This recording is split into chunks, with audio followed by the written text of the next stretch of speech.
हमारे और आपके शरीर का मसल्स कितना ग्रो करता है ये भी आपके कार्य करने पर निर्भर करता है। आप किस तरह से वर्क करते हैं, किस तरह से फंक्शन करते हैं और आपका शरीर किस तरह से किसी भी टास्क को कंप्लीट करता है, उसी के ऊपर मसल्स की ग्रोथ निर्भर करती है। चलिए शुरू से आपको बताते हैं कि मसल्स कैसे ग्रो करता है और कौन सा फंक्शन या फिर शरीर का कौन सा भाग इसमें उसकी मदद करता है। एग्जाम्पल लेते हैं, जब आप दरवाजे को खोलते हैं तो सबसे पहले दरवाजे का नॉब पकड़ते हैं। दरवाजे के नॉब को पकड़ने के बाद आप दरवाजे को खोलते हैं। तो जैसे ही आप नॉब को पकड़ते हैं वैसे ही दिमाग तक ये सिग्नल चल जाता है कि नॉब को पकड़ लिया गया है और अब दरवाज़ा खींचकर खोलना ही रह गया है।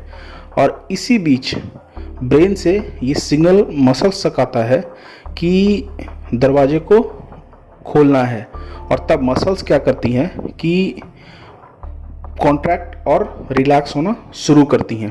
और जैसे जैसे मसल कॉन्ट्रैक्ट और रिलैक्स होती है उसी के साथ में उससे अटैच्ड जो बोन्स होते हैं वो भी मूव करते हैं और इसी के कारण आप दरवाजे को खोल पाते हैं। तो इस तरह से एक मसल काम करता है या फिर जो ग्रुप ऑफ मसल्स हैं वो काम करते हैं।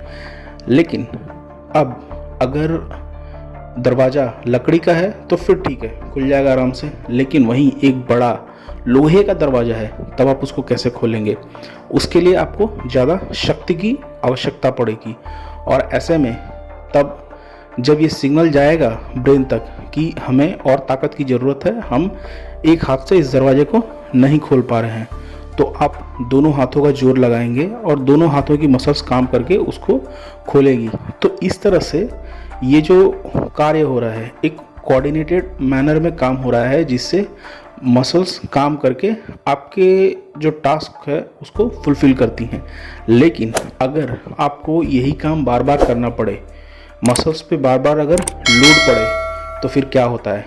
एक बार जब मसल पे लोड पड़ता है तो मसल खिंचती है, और यही चीज़ जब बार बार होती है तो मसल्स के जो फाइबर हैं वो स्ट्रेस्ड होने लगते हैं, और लगातार स्ट्रेस्ड होने के बाद उनमें माइक्रो टियर आ जाता है।